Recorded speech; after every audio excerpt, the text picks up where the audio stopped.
Good morning. This video is going to probably be a little all over the place because I just finished a Zumba workout that was more like reminded me of the belly dancing classes I took when I was studying at Oxford. Very appreciated energy for the hips of a almost 40-year-old who is 16 months postpartum. So definitely something I recommend if you're feeling a little stiff in your hips.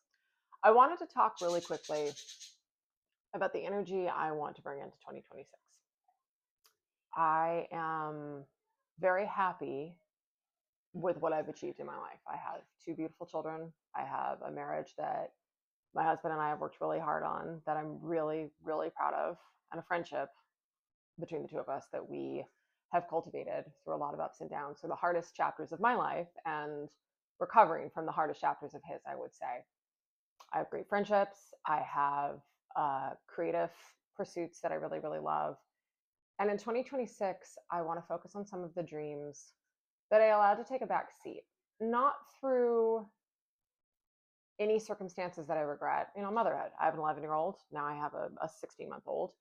And when you're a writer, depending on your kind of creative process that you have, sometimes the demands of motherhood and homeschooling and being a wife and a friend and a person and working various gigs and things like that, sometimes it can make it difficult to really focus on your creativity in the ways that you want. So this year, last year I was really proud of what I was able to do in these big creative bursts. I wrote a novella about grief after we lost another family member. I had something just really pour out of me in the course of a month. It was like a fever dream, something I'm really proud of. And I'm manifesting this year that it is going to get picked up by the publisher who's considering it. So please be sending me all that good energy, but I can already in my mind see that acceptance email and I know it's going to happen. I also finished two other novellas in a series that I'm planning on releasing possibly via Kindle. I'm not sure yet. That's on the spicier side, sort of a supernatural fantasy, academia. We'll see what happens with it. I'm having fun. That's all that project is something that is purely fun. And now I'm working on two other projects. I'm working on a novella for my daughter that I have been promising her for almost 2 years. And I realized the other day, I was talking to my best friend, and I was saying how sometimes in my creative process, I get locked into this mode of if it's not perfect the first time, it's not worth anything. Because I was always the student in graduate school and in college when I studied creative writing, but especially in graduate school, when I would turn in something, my first draft was always so polished and so ready to go, minimal edits needed, because all I was doing was writing. I was a graduate student. I couldn't have had an easier way to go with my creativity. Well, I'm not in that position anymore. And I'm really, really hard on myself to the point that if I eke out 250 words and they're perfect, it's only 250 words. And when you're a long form writer, trying to write a novel, trying to write even a novella, which is what I've been settling for lately, it can feel almost impossible to reach the finish line when you are being so critical. So I've been trying to loosen up a little bit more. That's what happened with the three novellas that I worked on last summer, and with a couple of short stories that I'm pretty proud of that I turned out. One around 5,000 words, one just shy of 10,000 words.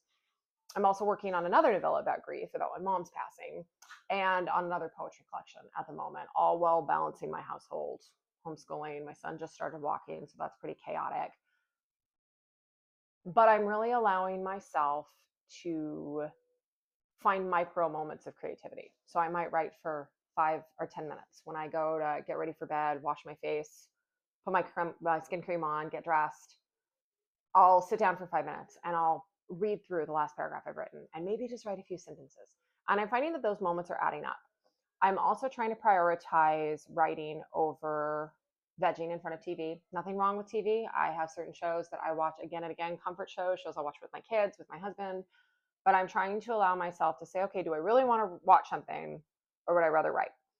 I am also avoiding doom scrolling as much as possible. If I find that I am just in this loop and my eyes are starting to cross and I'm getting anxiety from what I'm watching, I unplug. And to that end, I probably should try to get a working laptop so that I can not be on my phone when I'm writing. That was always when I was most productive. But to that end, I am opting to open Word or Google Docs, whichever I'm working in that day, rather than Instagram, rather than Facebook, even rather than my email, to try to start off on that note of no, I'm going to be productive, I'm going to be creative. I'm also not micromanaging my creativity as much as I have in the past. I'm allowing things to flow out of me. I am allowing my plots to be a little looser. When I have published and written fantasy, I really, really, especially like when the dark fantasy novel that I published a few years ago, I really was focused on it. There can't be any loose threads, except for some things that are leading to a sequel, which I hope to eventually write. But I was really focused on everything has to make sense, everything has to connect, and it worked great for that particular piece. But I'm finding that for other things I'm writing, the lack of, I don't want to say coherence, because I'm not writing just whatever. I'm not throwing whatever I want and seeing if it sticks at the wall. It's a really confusing way of saying that, but I'm not just being completely random, but I'm allowing myself a little more flexibility. If things hang together, even if there are questions, even if there are other ways something could have unfolded, even if there are other ways it could be interpreted, I'm allowing that breathing room. And I actually think it's really engaging for readers potentially to be able to draw their own conclusions rather than having it laid out so neatly. And I'm writing outside of the fantasy genre a little bit more for that reason. I think, doing some surreal stuff, doing a little bit leaning more into the horror side of dark fantasy than the fantasy side of it, and just having a different approach to my writing so that I can be creating. What I was saying to my best friend about the novella I'm working on for my daughter, I had this idea a couple of years back that I'm still really excited about and I'm working on pretty consistently now. But I had this idea that it had to be perfect for her. And it was going to be a novel, not a novella. And then I realized it would be so much better to give her something while she's still a little girl, something that her mom wrote, something that she's so excited to read, because she has read everything I've written that's appropriate, not the spicy stuff. And some of the short stories I haven't let her read either.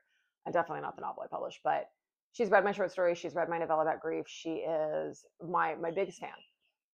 And I want to be able to give her this because it's so important for me to honor the promise that I made her to write her this novella. And I realized that it would be better to give her something that's not perfect, that's finished, and that's shorter than when she's 20. Say, oh, do you remember that thing I was going to write you when you were a kid? Here it is. And it's 7 million pages and it's perfection. Because guess what? It won't be perfection. It'll never be perfection, because much like when I paint, I never really have a point with the painting where I go, it's finished. There's always more that I want to do. There are always things that I can do to improve upon it. But at a certain point, I say it's enough. And I need to embrace that more with my writing. So I am manifesting big things with publication. I'm also manifesting endings to all the creative projects I have going on right now. And I'm manifesting good things for you too. So here we are in 2026. Let's see where the rest of the month of January leads us.